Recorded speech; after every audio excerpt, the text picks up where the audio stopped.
আপনার কোমরে হঠাৎ তীব্র ব্যথা হচ্ছে, প্রসবের জ্বালা বা রক্ত দেখছেন, হতে পারে এটা কিডনিতে পাথর।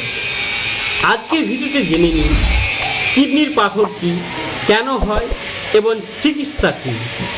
আমরা প্রথম পার্টে আলোচনা করব কিডনির পাথর কি। কিডনি পাথর হলো ছোট ছোট কঠিন টুকরা, যেগুলো কিডনিতে খনিজ এবং লবণ জমে তৈরি হয়। এটি প্রস্রাবের রাস্তা আটকে দিতে পারে, ফলে তীব্র ব্যথা, বমি বমি ভাব বা বমি বা প্রস্রাবের রক্ত দেখা যায়। পার্ট 2 আলোচনা করব কেন হয়।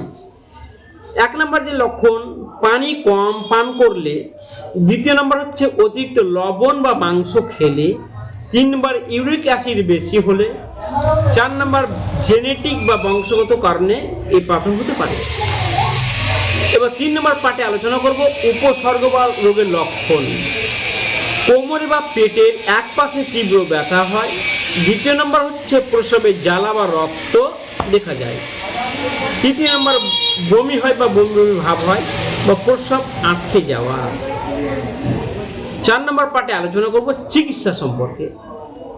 পাথর ছোট হলে প্রচুর পরিমাণে পানি পান করলে নিজে থেকেই তা বের হয়ে যায়।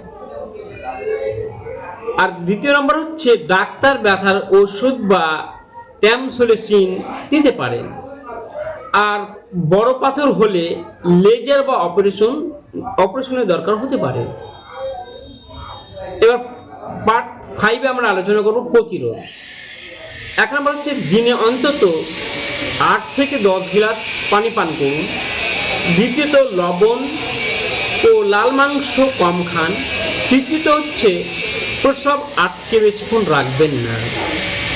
তাহলে এই ধরনের হেল্পফুল ভিডিও পাওয়ার জন্য আমাদের চ্যানেলটি সাবস্ক্রাইব করে রাখুন, গ্রামীণ ডক্টর ইউটিউব চ্যানেল।